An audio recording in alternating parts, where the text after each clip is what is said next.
So here is Exhibit A of a man who was raised with white privilege. Oh, yes.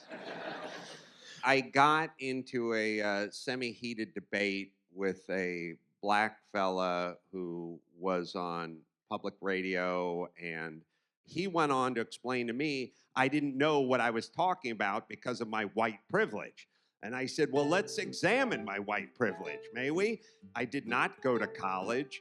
I worked cleaning carpets. Later on, I worked on construction sites, not as an apprentice or a carpenter, but as a laborer, digging ditches, mostly cleaning up garbage, whatever work donkeys were qualified to do, that's what I did.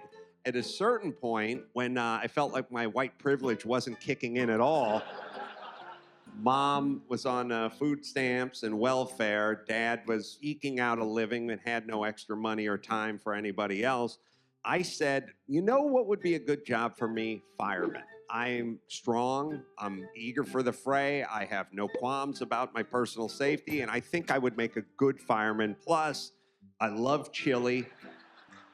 I love playing foosball.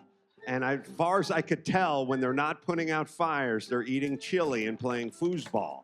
So I just walked over there and I said, I'm going to put in an application to be a fireman. And they said, fine. I filled it out. I handed it to the guy, and the guy said, don't hold your breath. And I said, what does that mean? And he said, we're not going to be getting to you for some years. And when you're 19 and you're destitute and your stepmom's trying to extricate you from the garage you're living in and you have no job or no real income, the notion of we'll call you in 6 or 7 years is not a buoy you cling to. And sure enough, I moved out of the house. I was about 25, 26, 5, 6 years in my carpentry career. My dad showed up to my apartment one day and he had a letter. And he said, it's from the LA Fire Department. And sure enough, there was a date to take the written test the following weekend.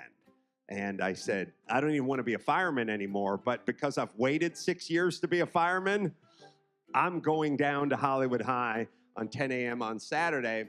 And I stood in line. There was a young lady, very diminutive lady, a small, slightly built lady behind me. Could not tell her nationality. Could have been black, Latino, or mixed or something like that. Everyone around me, I kept saying, when did you put in your application? When did you put in? And I turned around to her and I said, when did you put in your application? And she said, Tuesday.